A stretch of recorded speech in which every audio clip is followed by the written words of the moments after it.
నమస్తే, నా పేరు శ్రవణ్. M36 న్యూస్ కు స్వాగతం. ఈరోజు మనతో దేవరకొండ వెంకటాచారి గారు ఉన్నారు. భారతీయ జనతా పార్టీ నాయకులు. బోడుపల్లి మున్సిపల్ కార్పొరేషన్ పరిధిలోని కొన్ని సమస్యలపై చర్చించడానికి మనతో ఉన్నారు. నమస్కారం సార్. బోడుపల్లి మున్సిపల్ కార్పొరేషన్ లోని అన్ని వార్డుల్లో అభివృద్ధి జరుగుతుందా? ఏ వార్డులో ఎంత ఫండ్ వస్తుంది? ముందుగా M36 టీవీ ఈ మధ్యనే ప్రారంభించిన మేకల మల్లేష్ గారికి అలాగే వారి యాజమాన్య బృందానికి అందరికీ శుభాకాంక్షలు తెలియజేస్తూ, అలాగే వచ్చే నెల ఏదైతే 2వ వార్షికోత్సవం జరుపుకుంటున్నారో మండలి సభ్యులందరికీ, బోడుపల్ కార్పొరేషన్ మండలి సభ్యులందరికీ హార్దిక శుభాకాంక్షలు తెలియజేస్తున్నాం. అలాగే ఈరోజు మీరు అడిగిన ప్రశ్న, బోడుపల్లో అభివృద్ధి పనులు ఏ రకంగా జరుగుతున్నాయని అడిగారు. 2016లో ఎప్పుడైతే బోడుపల్ మున్సిపల్ కార్పొరేషన్ అయిందో అప్పుడు జరిగిన అభివృద్ధి పనులకే మళ్ళీ ప్యాచ్ వర్కులు చేస్తూ, లేదంటే వాటినే అదనంగా ఇంకేమైనా మెరుగులు దిద్దుతూ అభివృద్ధి సాగుతుంది తప్ప వీళ్ళు కొత్తగా సాధించింది ఏం లేదు. అలాగే ఫండ్ అలొకేషన్ అనేది కూడా ప్రతి వార్డుకి సమానంగా చేయాలని చెప్పి వాళ్ళలో వాళ్ళే నిర్ణయించుకొని ఈ ఫండ్ అలొకేషన్ చేసుకుంటున్నారు. ఎక్కడైనా మీరు చూడండి, వెనుకబడిన ప్రాంతాలకి ఫండ్ అలొకేషన్ అనేది ఎక్కువగా జరగాలి. అలాగే ఎక్కడైతే అభివృద్ధి జరిగిన ప్రాంతాలు ఉంటాయో వాటికి కొంచెం ఫండ్ అలొకేషన్ తక్కువ చేసినా కూడా అక్కడ బ్యాలెన్సింగ్ అనేది జరిగి డెవలప్మెంట్ అన్ని ప్రాంతాల్లో సమానంగా జరగడం అనేది జరుగుతుంది. ఇది రాష్ట్ర కేంద్ర ప్రభుత్వాలు కూడా ఇదే ప్రాక్టీస్ ని ఫాలో అవుతాయి. ఎక్కడైతే వెనుకబడిన రాష్ట్రాలు ఉంటాయో కేంద్ర ప్రభుత్వం వాటికి కొంచెం ఎక్కువ నిధులు ఇవ్వడం జరుగుతుంది. అలాగే డెవలప్ అయిన రాష్ట్రాలకు కొంచెం తక్కువ నిధులు ఇవ్వడం జరుగుతుంది. ఇది ఆనవాయితీగా వస్తున్న పద్ధతి. కానీ మన బోడుపల్ మున్సిపల్ కార్పొరేషన్ లో మాత్రం 28 డివిజన్లకి 28 కార్పొరేటర్లు మాకు సేమ్ ఫండ్ కావాలని చెప్పి వాళ్ళు ధర్నాలు నిర్వహించడం జరిగింది. ఓకే, సేమ్ ఫండ్ కావాలి, అన్ని ఈక్వల్ గా అభివృద్ధి జరగాలనే ఉద్దేశమే వారికి ఉండుంటే, ఇప్పుడు మనం చెంగిచెర్ల వైపు వెళ్తే 1, 2, 3 వార్డుల్లో అభివృద్ధి కొంచెం తక్కువగా ఉంది. ఎందుకంటే అది మనకంటే తర్వాత గ్రామ పంచాయతీ అయిన ఏరియా కాబట్టి ముందు బోడుపల్లో ఉండే, తర్వాత మన నుంచి సపరేట్ అయ్యి మళ్ళీ గ్రామ పంచాయతీ ఏర్పడింది. ఆ తర్వాత మళ్ళీ ఇప్పుడు మనలో విలీనమై మున్సిపల్ కార్పొరేషన్ గా అవతరించింది. సో అక్కడ కొంచెం అభివృద్ధి ఎంత కాదనుకున్నా బోడుపల్ కంటే చెంగిచెర్ల కొంచెం వెనుకబడిన ప్రాంతంగానే ఉంది. అలాగే ఇప్పుడు బోడుపల్లో కూడా దేవేందర్ నగర్ కానీ, రాజీవ్ నగర్ కానీ ఇలాంటి ఏరియాలోకి వెళ్తే అక్కడ కూడా అభివృద్ధి కొంచెం తక్కువే ఉంటుంది. సో ఈ సెంట్రల్ బోడుపల్ ఏదైతే ఉందో, అంబేద్కర్ స్టాచ్యూ కానీ, ఎన్టీఆర్ స్టాచ్యూ కానీ, ఇక్కడ డెవలప్మెంట్ కొంచెం ఎక్కువగానే ఉంటుంది. సో అలా వెనుకబడిన ప్రాంతాలు ఉన్నప్పుడు అట్లాంటి ఏరియాల్లో ఫండ్స్ ఎక్కువ అలొకేట్ చేసి అక్కడ ఎక్కువ కాన్సన్ట్రేషన్ చేయాల్సి ఉంటుంది. అక్కడ ఉన్న కార్పొరేటర్ కానీ, లేదంటే మేయర్ గారు అన్ని కార్పొరేటర్ నియోజకవర్గాలను కూడా సమదృష్టితో చూడాల్సి ఉంటుంది. సమాన అలొకేషన్ కావాలన్నప్పుడు సరే, వాళ్ళ కార్పొరేటర్లకు అవసరాలు ఉంటే ఇవ్వండి. అంతేగాని అక్కడ ఆల్రెడీ ఉన్న రోడ్ ని తవ్వేసి మళ్ళీ దాని కింద నుంచి డ్రైనేజ్ చేసి మళ్ళీ అక్కడ రోడ్ వేస్తామని చెప్పి వాళ్ళు ఫండ్స్ అడిగినప్పుడు కూడా వీళ్ళు కేటాయించడం, అవన్నీ ఎట్లా అంటే ప్రజాధనం అంతా దుర్వినియోగం చేసే రకంగా ఈరోజు పాలక మండలి ఏదైతే ఉందో, అలాగే కమిషనర్ గారు ఎవరైతే ఉన్నారో వారు కూడా చూసి చూడనట్టుగా వ్యవహరిస్తూ అందరికీ సమానంగా ఫండ్స్ ఇస్తే అందరం సమానంగా కమిషన్లు పంచుకోవచ్చు అనే రేంజ్ లో ఈ రోజు పాలక మండలి ఆలోచిస్తుంది తప్ప వెనుకబడిన తరగతుల వారు ఉన్న ప్రాంతాలు కానీ, లేకపోతే అభివృద్ధిలో కుంటుబడిన ప్రాంతాలను కానీ వాటిని సమదృష్టితో చూసి వాటిని కూడా ఈ అభివృద్ధి చెందిన ప్రాంతాలతో సమానంగా డెవలప్ చేయాలనే ఉద్దేశం మాత్రం ఈ పాలక మండలికి ఉన్న దృష్టి మాత్రం మనకు కనబడట్లేదు. ఇప్పటి వరకు రెండు సార్లు బడ్జెట్ అలొకేషన్ అయింది. 2 సార్లు ఒక్కొక్క కార్పొరేటర్ కాన్స్టిట్యున్సీకి 2 కోట్లు అంటే కోటి రూపాయలు ఇవ్వడం జరిగింది. అలాగే అక్కడ విద్యుత్ వ్యవస్థ కోసం స్తంభాలు కూడా కేటాయించడం జరిగింది. ఈవెన్ ఆ స్తంభాలు కూడా ఆల్రెడీ స్తంభాలుండి కరెంట్ వైర్లు మంచిగా ఉన్న చోట్ల కూడా కరెంట్ వైర్లు లేని కార్పొరేటర్లకు ఎన్ని స్తంభాలు ఇచ్చారో వీళ్ళకు కూడా అన్ని స్తంభాలు ఇచ్చారు. సో ఇది ఈక్వల్ గా అభివృద్ధి జరగడం అనేది ఒక ఎత్తు అయితే, ఈక్వల్ గా ఫండ్ అలొకేషన్ చేయడం అనేది ఇది కొంతవరకు కరెక్ట్ కాదేమో అనిపిస్తుంది. ఎందుకంటే కొన్ని డివిజన్లకి నిధుల అవసరం ఎక్కువగా ఉంది. సో ఆ నిధుల అవసరాన్ని వీళ్ళు ఎవరైతే అభివృద్ధి చెందిన డివిజన్ల కార్పొరేటర్లు ఉన్నారో వాళ్ళు తరలించిపోవడం జరుగుతుంది. సో ఎక్కడ భేదాలు వస్తున్నాయంటే, వాళ్ళు అభివృద్ధి చెందని డివిజన్ల కార్పొరేటర్లేమో బాధపడాల్సి వస్తుంది. అభివృద్ధి చెందిన కార్పొరేటర్లేమో ఉన్న పనులనే మళ్ళీ వాటిని పగలగొట్టి లేదంటే ధ్వంసం చేసి మళ్ళీ అక్కడ ప్రజాధనం వెచ్చించడం జరుగుతుంది. సో దీనికి భారతీయ జనతా పార్టీ అగేన్స్ట్ కానీ, మేము డెవలప్ చేసే పనులకు మాత్రం మేమే రిక్వెస్ట్ చేసి ఈ ఏరియాలో డెవలప్మెంట్ చేయండి అని భారతీయ జనతా పార్టీ తరఫున పోరాటం చేసిన సందర్భాలు చాలా ఉన్నాయి. సార్, మీ యొక్క మున్సిపల్ పరిధిలో చూసుకున్నట్లయితే రోడ్లు, డ్రైనేజీ చాలా దారుణమైన స్థితిలో ఉన్నాయని కనిపిస్తుంది. దానిపై మీ పార్టీ తరఫున మీరు ఎలా పోరాడుతున్నారు? నేను ఇంతకు ముందే చెప్పానండి, 2016లో ఎప్పుడైతే బోడుపల్ మున్సిపాలిటీ నుంచి మున్సిపల్ కార్పొరేషన్ గా అవతరించిందో అప్పుడు మనకు కొత్త కమిషనర్ గారు రావడం జరిగింది. వారు ఏదైతే బోడుపల్ని ఒక తెలంగాణ రాష్ట్రంలోనే ఒక ఐకాన్ గా తీర్చిదిద్దడం జరిగిందో ఆ 2 ఏళ్లలో, ఆ అభివృద్ధినే వీళ్ళు ఇంకా కొనసాగిస్తూ ఎక్కడైతే ఆయన చేసిన అభివృద్ధి ఉందో అక్కడ ప్యాచ్ వర్క్స్ చేస్తూ, లేదంటే ఇంకేదైనా గుంతల్లో మళ్ళీ దాన్నే మూస్తూ దాన్నే మెరుగులు దిద్దుతున్నారు తప్ప వీళ్ళు కొత్తగా రూపొందించిన అభివృద్ధి మాత్రం ఏం లేదు ఈ మండలి వచ్చిన తర్వాత. సో మేము కూడా భారతీయ జనతా పార్టీ తరఫున 2-3 సార్లు రోడ్ల కోసం కానీ, లేదంటే ఇల్లీగల్ కన్స్ట్రక్షన్స్ మీద, అలాగే ఎక్కడైతే పార్కులు కబ్జా అవుతున్నాయో వాటి మీద కూడా మేము స్పందించి మున్సిపల్ కార్పొరేషన్ ఆఫీస్ ముట్టడి కూడా చేయడం జరిగింది. సో ఇవన్నీ కార్యక్రమాలు చేసినప్పుడు కూడా మాకు మంచి రిజల్ట్ కనిపించింది. కమిషనర్ గారు కూడా వెంటనే స్పందించి ఎక్కడైతే రోడ్లు లేవో అక్కడ రోడ్లు కూడా అలొకేట్ చేయడం జరిగింది. సో మేము ఏమంటున్నాం అంటే, భారతీయ జనతా పార్టీయో లేకపోతే ఇంకోరన్నా నువ్వు కొట్లాడితేనే ఈ ఫండ్ అలొకేట్ చేస్తాము, లేకపోతే మేము చేయము అన్న విధంగా వ్యవహరించడం కరెక్ట్ కాదు. ఎప్పుడైనా మీ దృష్టిలో బోడుప్పల్ మొత్తం ఒకటే అనే ఫీలింగ్ అయితే వస్తుందో అప్పుడు తప్పనిసరిగా అన్ని ప్రాంతాలు అభివృద్ధి చెందడానికి ఆస్కారం ఉంటుంది. ఈ రోజు కొన్ని కాలనీల్లో చూస్తే ఇంకా కూడా మన డ్రైనేజ్ వ్యవస్థ లేదు, అక్కడి వరకు ఇంకా వాటర్ పైప్ లైన్ వెళ్ళలేదు. సో మనకి ప్రత్యేకంగా HMWS బోర్డుని ఇక్కడ అలొకేట్ చేశారు, కానీ ఇంకా కొన్ని కాలనీల్లో ఇప్పటికీ కూడా ప్రజలు వాటర్ లేక ఇబ్బంది పడుతున్నారు. సో అలాగే డ్రైనేజ్ వ్యవస్థ లేదు. మేయర్ గారు వాడే మీరు తీసుకున్నట్టయితే ఇప్పుడు అక్కడ మన టెలిఫోన్ కాలనీ కానీ, లేదంటే ఇంకా SBR కాలనీ కానీ, ఇంకా కొన్ని కాలనీలు, అలాగే 15th వార్డులో కొత్త దుర్గమ్మ కాంగ్రెస్ పార్టీ ప్రాతినిధ్యం వహిస్తున్నటువంటి వార్డు, అక్కడ కూడా కొన్ని కాలనీలో డ్రైనేజ్ వ్యవస్థ లేదు. అలాగే 14th వార్డులో RNS కాలనీ ఏదైతే బీజేపీ కార్పొరేటర్ గారు ఉన్నారో అక్కడ కూడా కొంచెం వెనుకబడిన ప్రాంతాలు ఉన్నాయి. సో వీటన్నిటిని సమదృష్టితో చూసి ఆ చెంగిచెర్ల బెల్ట్ కానీ, లేదంటే అట్లనే మన బోడుప్పల్ బార్డర్ మల్లాపూర్ టచ్ అయ్యేది ఆ రాజీవ్ నగర్, దేవేందర్ నగర్, ఈ ఏరియాలో చెత్త ఇష్టం వచ్చినట్టు పడేస్తున్నారు. తీసుకొచ్చి పబ్లిక్ ఏం చేస్తారు, పొద్దునప్పుడు ట్రాక్టర్లు రాకపోవడం మూలంగా వాళ్ళ కాలనీలోకి ప్రభుత్వం పెట్టిన ట్రాక్టర్లు రావట్లేదు. వాళ్ళు ఏం చేస్తున్నారు, తీసుకొచ్చి రోడ్ పైన బండి పైన వెళ్తూ చెత్త పడేసి వెళ్తారు. సో ఆ చెత్తని క్లీన్ చేసే నాదుడే లేడు. ఇక్కడ చూడు ఈరోజు బోడుప్పల్ మొత్తం అస్తవ్యస్తంగా చెత్తతో నిండిపోయి చెత్త కూపంలా తయారైంది. ఒక డంపింగ్ యార్డ్ మన కోసం ప్రత్యేకంగా రూపొందించబడింది, కానీ మీరు ఆ డంపింగ్ యార్డ్ లో ఎంత చెత్త ఉందో దాని ఆపోజిట్ సైడ్ చూస్తే ఖాళీ ప్లేస్ లో ఏదైతే పెద్ద కంచె అని మనం బోడుప్పల్లో పిలుస్తామో ఆ దానిలో కూడా చనిపోయిన పందులు, కుక్కలు, అలాగే మళ్ళీ అక్కడ పడేసిన చెత్త అంతా తెచ్చి డంప్ చేయడము. సో ఆ కాలనీ సాయినగర్ కాలనీ వాసులు కానీ, లేకపోతే RNS డ్రీమ్ హోమ్స్ కాలనీ వాసులు కానీ వాళ్ళు ఊపిరాడక చాలా ఇబ్బంది పడుతున్నారు. సో ఇలాంటి సంఘటనలు మనకి బోడుప్పల్లో రోజు కనిపిస్తున్నాయి. అదే 2016 నుంచి 18 టర్మ్ ఏదైతే ఉందో అప్పుడు తీసుకుని ఉంటే మనకు పారిశుద్ధ్య సిబ్బంది ఎవరున్నారో వాళ్ళు కూడా చాలా స్ట్రిక్ట్ గా పనిచేసే వాళ్ళు. కమిషనర్ గారు చెప్పిన ఆదేశాల మేరకు వాళ్ళు కూడా రెస్పాండ్ అయ్యి తొందరగా చెత్త క్లీన్ చేయడము, లేదంటే ఎక్కడైనా ఈ మూగజీవాలు చనిపోతే వాటిని తీసుకొచ్చి ఖననం చేయడము, లేదంటే ఎక్కడైనా పూడిక తీసి పెట్టడం, ఇలాంటివి జరుగుతుండేవి. కానీ ఈ రోజు బోడుప్పల్లో ఎక్కడైనా ఒక మూగజీవం చనిపోయిందంటే అక్కడే పడి ఉంటుంది. వారం రోజులైనా అక్కడ దుర్గంధం, ఆ కాలనీ వాసులు అసలు అక్కడ చూడలేని పరిస్థితి ఉంటుంది.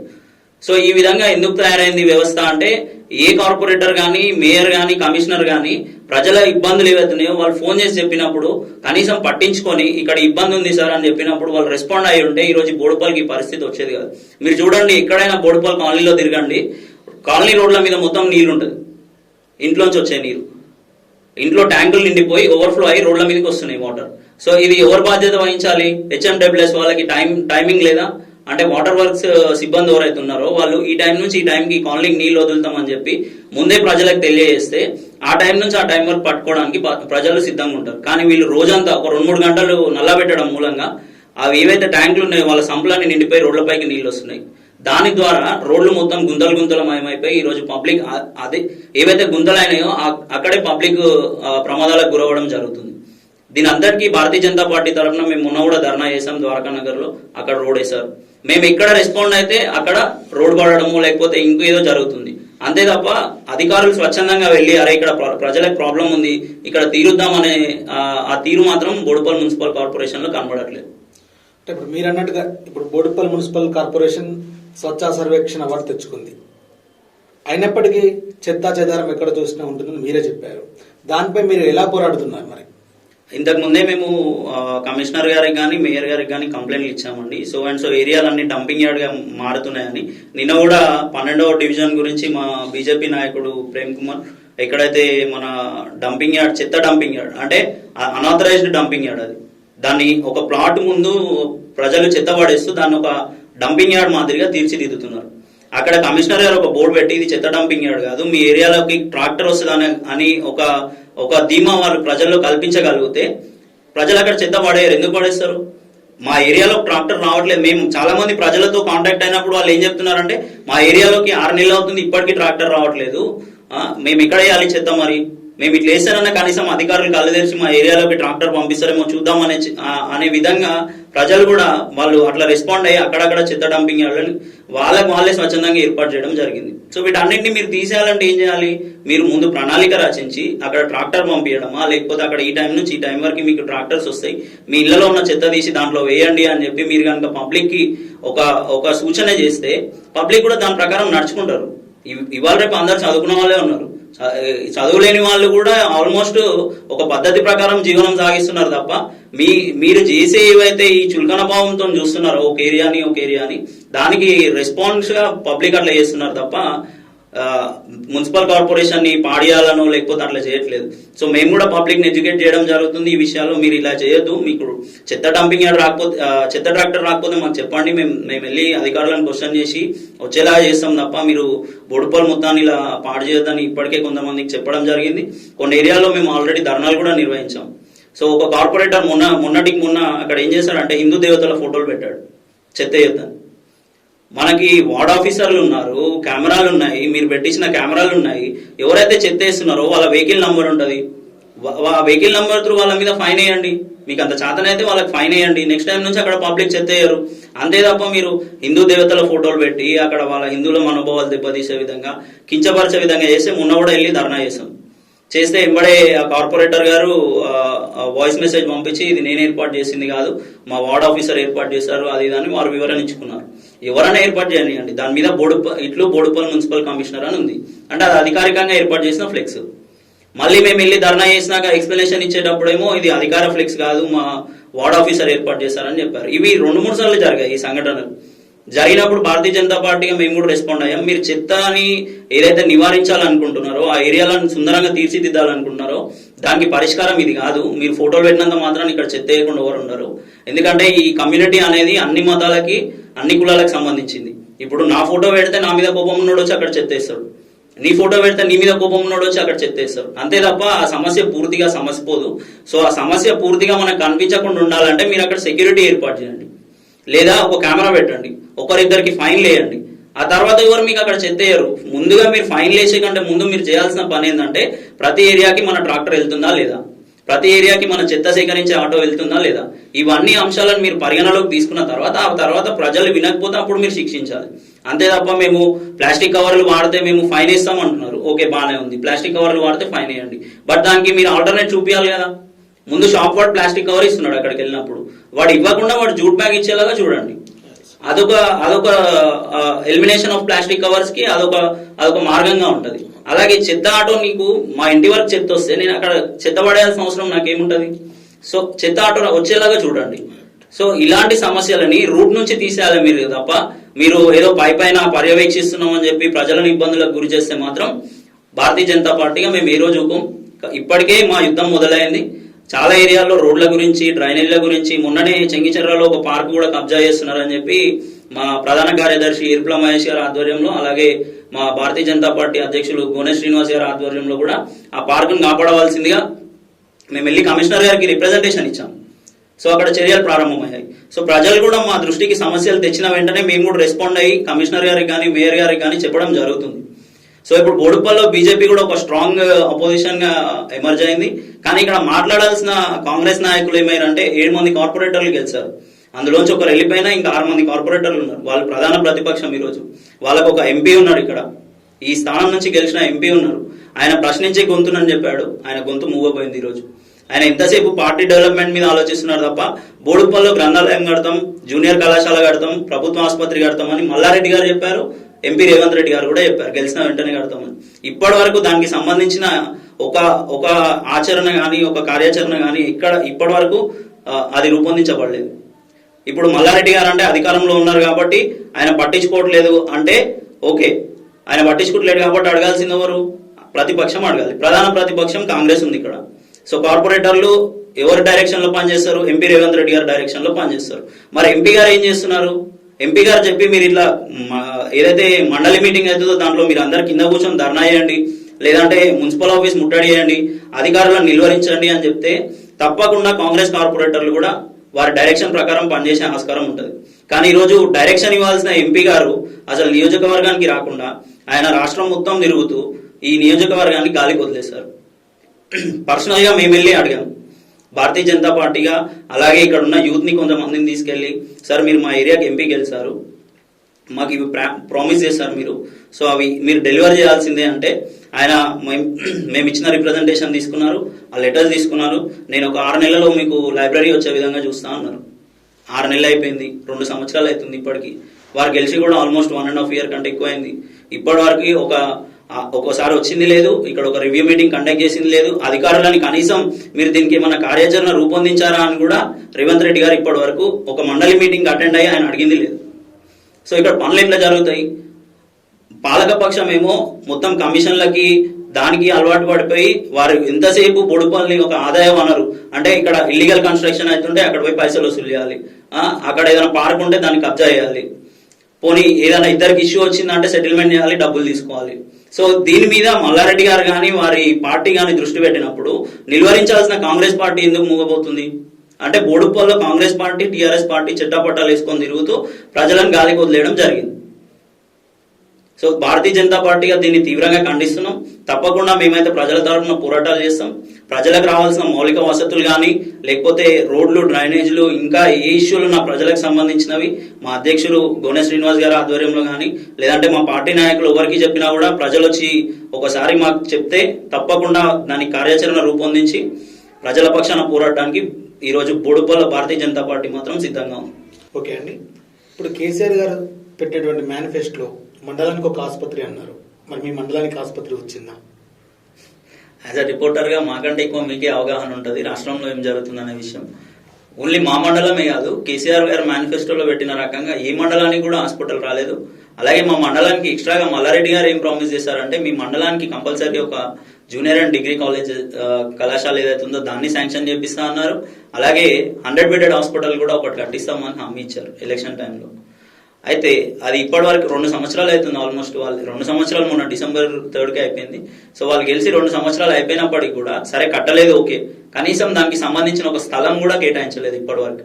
ఒక స్థలం కేటాయించడం కానీ, ఒక ఈ మన వెన్సన్ పక్కన 20 ఎకరాల పబ్లిక్ స్థలం, అంటే దాన్ని ప్లాట్లుగా చేసి ఇంతకుముందు ఉన్న టీఆర్ఎస్ నాయకులే దాన్ని ప్రజలకు అమ్మడం జరిగింది. వాళ్ళు రూపాయి పోగు చేసి కొనుక్కున్న ప్లాట్లని వీళ్ళు గవర్నమెంట్ స్థలం అని వీళ్ళు అధికారంలోకి రాగానే ఆ స్థలాన్ని మొత్తం ఆక్రమించేసుకున్నారు. ఇప్పుడు అక్కడ పబ్లిక్ ఎలాంటి రైట్స్ లేవు, వాళ్ళు ఆ స్థలం మాదని చెప్పి కొట్లాడుతున్నారు. సో అదంతా జరుగుతుంది. సో అక్కడ ఏం చేస్తారు బాబు ఆ స్థలం ఆక్రమించుకొని అని అడిగినప్పుడు వాళ్ళు ఏం చెప్పారంటే అక్కడ ఒక మార్కెట్ యార్డ్ కడతాం, వెజిటేబుల్ నాన్ వెజ్ మార్కెట్, అలాగే అక్కడ ఒక government and junior and degree college కడతాం, దానికి మళ్ళీ అక్కడ ఒక హాస్పిటల్ ఏర్పాటు చేస్తాం, ఒక గ్రంథాలయం ఏర్పాటు చేస్తాం ఆ 20 ఎకరాల్లో అని చెప్పడం జరిగింది. ఇప్పటి వరకు 20 సంవత్సరాలు అవుతుంది. ఆ వేసిన ఫెన్సింగ్ ఊడిపోయింది, ఆ కడీలు కూడా ఊడిపోయినాయి, కానీ అక్కడ అలాంటి ప్రణాళిక మాత్రం ఏం జరగలేదు. సో మల్లారెడ్డి గారు ఇచ్చిన హామీ ఏదైతే ఉందో అది తుంగలో తొక్కాల్సింది తొక్కేశారు తప్ప ఇప్పటి వరకు దానికి సంబంధించిన కార్యాచరణ కానీ, లేకపోతే దానికి సంబంధించి ఫండ్ అలొకేషన్ కానీ ఏం జరగలేదు. లైబ్రరీ ఫండ్ కూడా 8% ఫండ్ ఇంటి ట్యాక్స్తో సహా బొడుపల్లోనే కాదు త్రూఅవుట్ స్టేట్ వసూలు చేయాలని దానికి జియో ఉంది, దాని ప్రకారం వసూలు చేస్తున్నారు. బట్ మేము అడిగేది ఏంటంటే ఇప్పుడు ఇక్కడ లైబ్రరీ సర్వీసే లేనప్పుడు మీరు మా దగ్గర నుంచి 8% పన్ను ఏ రకంగా తీసుకుంటారు, ఏ మొహం పెట్టుకొని తీసుకుంటారని మేము అడుగుతున్నాం. సో దీనికి సంబంధించి మా కార్పొరేటర్ గారు కూడా మొన్ననే ఏదైతే మండలి సమావేశం ఉందో దాంట్లో కూడా క్వశ్చన్ చేయడం జరిగింది. మీరు బోడుపల్ నుంచి ఫండ్ తీసుకొని జిల్లా గ్రంథాలయ శాఖకి జమ చేస్తున్నారు, బట్ బోడుపల్లో గ్రంథాలయం ఇక్కడిది, గ్రంథాలయమే లేనప్పుడు మీరు ఫండ్ ఎక్కడ తీసుకుంటున్నారు, ఫండ్ ఎందుకు తీసుకుంటున్నారని క్వశ్చన్ చేయడం జరిగింది. సో దానికి కమిషనర్ గారు ఏమన్నారంటే మేము తొందరలో ప్లాన్ చేస్తున్నాం కట్టడానికి అన్నారు. మా డిమాండ్ ఏంటంటే గ్రామ పంచాయతీ ఉన్నప్పటి నుంచి ఇంటి ట్యాక్స్ మీద 8% పన్ను తీసుకుంటున్నారు, ఇప్పటి వరకు కూడా మాకు గ్రంథాలయం లేదు. మేము అడిగేది ఒకటే, భారతీయ జనతా పార్టీ తరఫున మేము డిమాండ్ చేసేది ఒకటే, తీసుకున్న పన్ను రిటర్న్ ఇచ్చేయండి విత్ ఇంట్రెస్ట్, లేదు గ్రంథాలయం కట్టే వరకు పన్ను వసూలు లేకుండానే ఉండండి. మీరు ఇచ్చిన హామీలు నెరవేర్తలేవు, ఇక్కడ మీరు చేయాల్సిన పని కూడా చేయట్లేదు, కానీ పబ్లిక్ దగ్గర నుంచి మాత్రం అన్యాయంగా డబ్బులు గుంజుకుంటున్నారు. ఇది ఎంతవరకు సబబని మేము దీన్ని త్వరలోనే కోర్టులో పిల్ కూడా అయిపోతున్నాం దీని మీద రాష్ట్ర ప్రభుత్వం పైన. ఇది అన్ని జిల్లాల్లో కూడా ఇలాగే జరుగుతుంది. దీని గురించి ఆల్రెడీ మీడియా వాళ్ళకి కూడా మేము సమాచారం ఇవ్వడం జరిగింది. ప్రతి జిల్లాలో ఇలా 8% పన్ను తీసుకుంటున్నారు, కానీ ఇక్కడ లైబ్రరీలు లేవు. లైబ్రరీ ఉంటే ఏమవుతుందంటే అండి, మేము లైబ్రరీ గురించి నిరాహార దీక్ష చేస్తున్నాం. బోడుపల్లిలోని యువకులందరితో కలిసి ఒక నిరాహార దీక్ష అంబేద్కర్ స్టాచ్యూ దగ్గర ఏర్పాటు చేస్తాం. దానికి ఎమ్మెల్సీ రామచంద్రరావు గారు మరియు కోదండరామ్ గారు కూడా ఆ రోజు అక్కడికి రావడం జరిగింది. ఆ మీటింగ్లో వాళ్ళు ఏం చెప్పారంటే, మేము చిన్నతనంలో ఉన్నప్పుడు మాకు లైబ్రరీ అనేది ఎంత ఉపయోగపడిందంటే, ఆ రోజుల్లో మాకు బుక్కుల్లోనే స్తోమత ఉండకపోతుండే. మేము ఏదైనా బుక్ కావాలంటే లైబ్రరీకి వెళ్ళి చదువుకొని మళ్ళీ ఒకవేళ మాకు లైబ్రరీయన్ అనుమతిస్తే ఇంటికి తెచ్చుకొని చదువుకొని మళ్ళీ దాన్ని తీసుకెళ్లి డిపాజిట్ చేసేవాళ్ళం. అలా మేము కొన్ని వందల మంది స్టూడెంట్స్ ఈరోజు ప్రొఫెసర్లుగా కలెక్టర్లుగా అయ్యారంటే అవన్నీ బుక్కులు వాళ్ళు కొనుక్కొని చదివినాయి కాదు, ఆ రోజున్న గ్రంథాలయ వ్యవస్థ అంత పటిష్టంగా ఉండే. కాబట్టి వాళ్ళందరూ కూడా జీవితంలో బాగుపడడం జరిగిందని చెప్పారు. ఈనాటికి కూడా మన తెలంగాణలో పేదరికం ఎక్కువ. సో ఈ పేదరికానికి అనుగుణంగా మేము అడుగుతుంది ఏంటంటే, మీరు ఎవరైతే కాంపిటేటివ్ ఎగ్జామ్స్ రాసే స్టూడెంట్స్ ఉన్నారో వాళ్ళకి సంబంధించిన మెటీరియల్ కనుక లైబ్రరీలో ఉంచగలిగితే వాళ్ళు గెటిన్ అయ్యి అది ఏదైతే కాంపిటేటివ్ ఎగ్జామ్ ఉందో దాని నుంచి మంచి రిజల్ట్ పొందే అవకాశం ఉంటుంది. వాళ్ళకి బుక్కులు కొనుక్కునే స్తోమత ఉండదు. వాళ్ళ తల్లిదండ్రులు పాపం కూలికి వెళ్ళి కూలి పనులు చేసుకొని ఉంటారు. వాడు ఒక బుక్ 2,000 3,000 పెట్టి కొనాలంటే కొనలేడు. అదే బుక్ కనుక వాడికి లైబ్రరీలో దొరికితే తప్పకుండా వాడి జీవితంలో సక్సెస్ అవుతాడు. సో సమూలంగా విద్యా వ్యవస్థను నాశనం చేస్తున్న దాఖలాలు ఈ తెలంగాణలో ఈరోజు కనిపిస్తున్నాయి. అదే రకంగా మన బోడుపల్లో కూడా అదే పరిస్థితి నెలకొంది. ఇప్పటి వరకు గ్రంథాలయం కోసం గత 3-4 ఏళ్లుగా గట్టిగా పోరాడుతున్నప్పటికీ గ్రంథాలయాన్ని మాత్రం ఏర్పాటు చేయడంలో ఎక్కడో తప్పకుండా వీళ్ళు వెనుకాడుగేస్తున్నారు. దానికి ఎక్కడో వీళ్ళు ఆలోచి పడ్డారు. లేదంటే మేము కట్టిన ఫండ్ అంతా కూడా ఏదైతే జిల్లా గ్రంథాలయ శాఖ కట్టామో ఫండ్ అంతా కూడా వేరే పనులకు యూజ్ చేసి ఉంటారు. సో దానికోసమే వీళ్ళు ఇక్కడ గ్రంథాలయం కట్టాలంటే వెనుకడుగేస్తున్నారు. బోడుపల్లి ప్రభుత్వ ఉన్నత పాఠశాలలో సుమారు 700 మంది విద్యార్థులు ఉన్నారు. అందులో 300 మంది విద్యార్థినులు ఉన్నారు, అమ్మాయిలు. సో 4 మూత్రశాలలు ఉన్నాయి. దీనిపై బాలికలకు చాలా పరిస్థితులు ఎదురవుతాయి. దీనిపై అధికారులు ఏమన్నా అడిగారా? ఈ విషయం గురించి ఇప్పటికే ఒక 1 year బ్యాక్ అనుకుంటా, నాకు కరెక్ట్గా గుర్తుంది. సో ఈ పక్కన 4 మూత్రశాలలకి కాకుండా ఇంకా కొంచెం ఎక్స్టెన్షన్ ఇచ్చి ఇంకో 4 కట్టాలన్న ఆలోచన ప్రభుత్వం చేసింది. ఈ మేయర్ గారు అధికారంలోకి వచ్చిన తర్వాతనే జరిగింది అది. సో అక్కడ ఏం జరిగిందంటే, ఆ మూత్రశాలలకు సంబంధించిన పని ఏదైతుందో అది మొదలవడం జరిగింది. దాన్ని మొదలుపెట్టి కాంట్రాక్టర్ గారు నేను కమిషన్లు ఇవ్వలేనని చెప్పి పారిపోవడం కూడా జరిగింది. స్లాబ్ ఏరియా పడ్డది, గోడలు లేసినాయి. తర్వాత లోపల ఫిట్టింగ్స్ ఏవైతే చేయాలో అవి చేసే క్రమంలో ఆయన నాకు ఇది గిట్టుబాటు అవ్వట్లేదని చెప్పి అక్కడ నుంచి వెళ్ళిపోవడం జరిగింది. ఆ మూత్రశాలలు ఇప్పటికి కూడా మీరు వెళ్ళి చూస్తే ఆ పురాతన గోడలు, ఆ పాడుబడ్డ టాయిలెట్స్ అలాగే ఉన్నాయి ఇంకా.